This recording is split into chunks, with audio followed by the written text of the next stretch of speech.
Dak Prescott took the league by storm last season, winning Offensive Rookie of the Year and throwing for 23 touchdowns and just 4 interceptions. The pressure will be on now with the bar set sky high, and defenses have had a year of tape to prepare for Dak as he'll be in the shadow of the beloved Tony Romo. Max, how long would it take for Dak to eclipse Romo in that city? 1 season.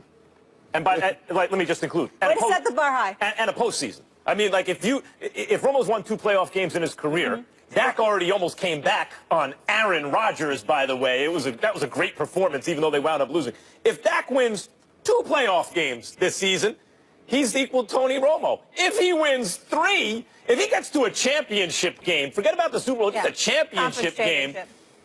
See you later, Tony Romo. Look, I lived through this in New York with the Yankees. A far greater baseball player than Romo was a football player, Don Mattingly, who was an MVP, something Romo never was, who was a Hall of Fame caliber player before his back went out, and tore it up in the 1 postseason he ever made.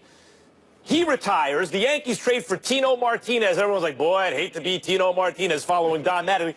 Tino's great. They win a World Series the first year, and everyone still loves Mattingly, but they were over it. Hey, good for Tino.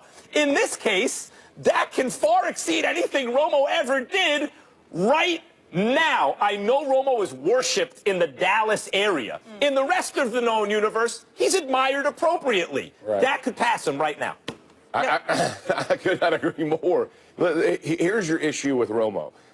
He wasn't set up in the same way Dak Prescott is set up. So the offensive line, Ezekiel Elliott, the style of play they're going to have, Dak Prescott should perform to a level that is about what he did last year. Now, he may have some more interceptions when defenses start to script them and do some different things. But again, that 25 to 30 number of touchdowns should be approachable, right? Because you're going to run the ball. It's going to open up play action. You're going to have some threats down the field. I think the way Jones has set it up, Stephen Jones, not Jerry Jones, I think this team is poised to play good football. They got Rod Marinelli on the defensive coordinator side with a bunch of players he stuck together, perform much better than they thought he would. So I'm with you 100%, Max. I think it takes you a year of good play and then some playoff run, and everybody will have forgotten. Now, listen, Tony Romo had a great career, and I appreciate the heck out of it. I love the way he played. He was tough. He was all the things you want from a quarterback. He gave you everything he had. But players are meant to be forgotten. That's just the reality of our game. Is that right? Is that right? Is that right? That's Did you just say Gray? Am I speaking to a Super Bowl champion? Absolutely. Am I talking to a Super Bowl champion right now? You absolutely are. And you just mentioned Gray in the same. But no, I'm talking to a Super Bowl champion, right? Right. And you just mentioned Gray. With a dude that won 2 playoff games in 8.5 years as a quarterback, that's your definition of greatness? Again, when you get to playoff football, I will say this again on this show, I've said it before, it becomes much more of a team game than a one-person game.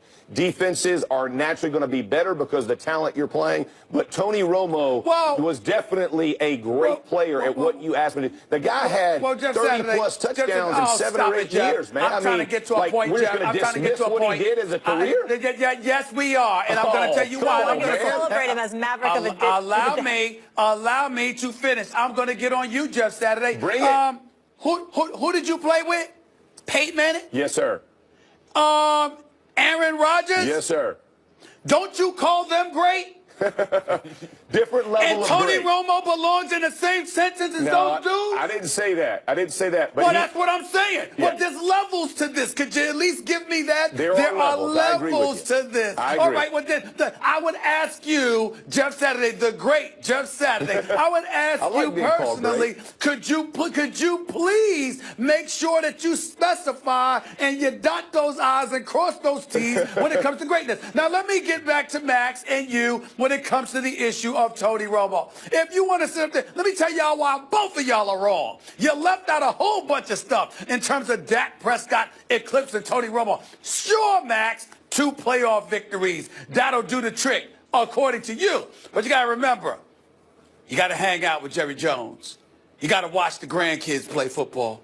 when you're out there cheering for a team. Maybe you should slide over to Duke, on Tobacco Road, and shoot jump shots at Cameron Indoor Stadium instead of sitting in the stands rooting for Mississippi State women's basketball, who, by the way, congratulations to them. And I'm not knocking Dak Prescott. I'm only pointing out to eclipse Tony Romo because God knows he's been deified. We don't understand it. I mean, my Lord, the man can't win more than one playoff game in a season, and he only did that twice in 8.5 years. But somehow, some way, this dude is loved like he's Roger Staubach or Troy Aikman or Peyton Manning or Aaron Rodgers or Drew Brees. I mean, these are champions that we're talking about here, but somehow, some way, Tony Romo has infiltrated the proceedings, and he has found a way to wiggle his way into that pantheon of greatness. So all I'm saying is this: why would that be? Because he's loved. He's loved. He's very, very popular. So understand, if you're Dak Prescott, go out there, smile for the cameras.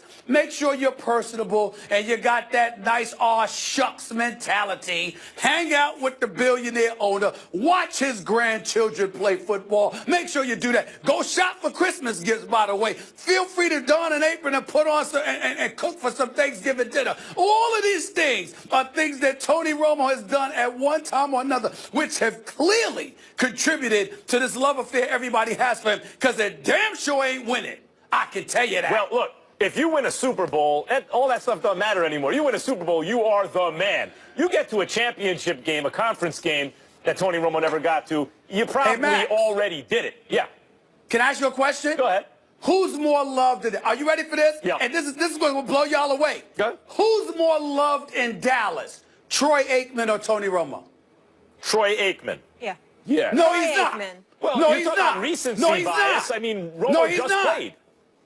Okay, that's fair, but what I'm telling you is, all the years that I've been, this dude, Troy Aikman is highly respected, as well he should be. He deserves it. He's a 3-time champion. Yes, sir. But I'm talking about a genuine affection Romo for a player. They seem to have it unsigned. for Romo. Romo was unsigned. He not only makes the team a third stringer, he winds up starting. He plays for almost a decade. And by the way, yes, he was 2-4 in the playoffs.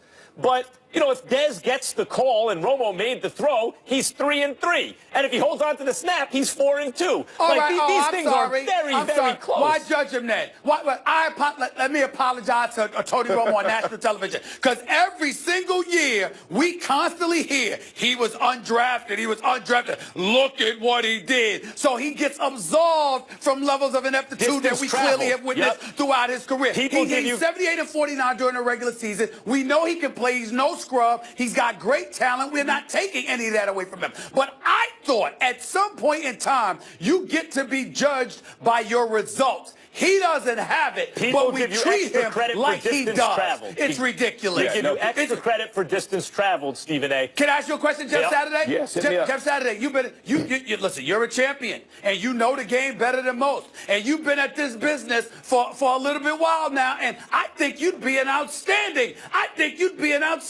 analyst, Jeff Saturday. I'm here to tell you right now, I don't know what the hell ESPN anybody else is doing. They need to have you calling some of these games. Let me ask you this question, Jeff Saturday. Anybody call you to be the #1 analyst for a network? Anybody call you, Jeff? My phone was quiet, Steve. Anybody? It was quiet, man. Anybody?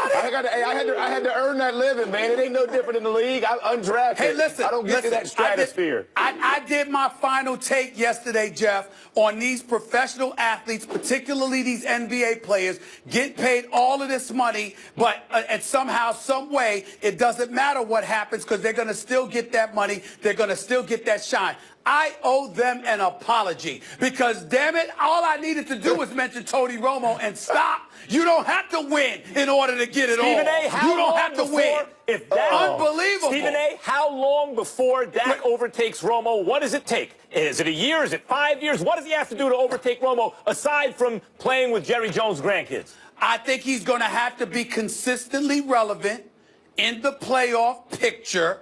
And that means it can't be his fault, but I also think he's going to have to do his due diligence off the field in terms of ingratiating himself with this community. About 5 years, 3 years this year? And it might take his whole career. This love affair with Tony Romo is just unreal. Yeah. I There is just a love don't get affair it. with Romo. There's no denying It it. It's really going to is. continue tonight because he'll be in a Mavericks uniform at Yeah. the game, sitting there on the bench. And by the way, look at the smile on Molly's face when she says that. I mean, this is Mollywood now, who loves the Giants, and the Eli Manning, a two-time Super Bowl champion. I'm just a She happy talks about person. Romo more than she talks about Eli. And look I at have her. some This is thoughts what I'm about that saying. in my final take, This is what Stephen I'm A. saying. Unbelievable, man. And he can do no drag me wrong. into this mess. Jeff, He appreciate can do no you. wrong. We'll see you on NFL Live. Thanks so much. Thanks, Jeff. Coming up, love him or hate him, Donald Trump has some unique qualities about him that are reminding one congressman of LeBron James. Is that comparison fair? We will explain and react. Plus, Myles Garrett decided to skip an interview on Mike and Mike yesterday because he didn't want to receive criticism from Booger McFarland. Is this a sign that today's athletes are too soft? We will get into all of that as well. It's First Take. Stay here.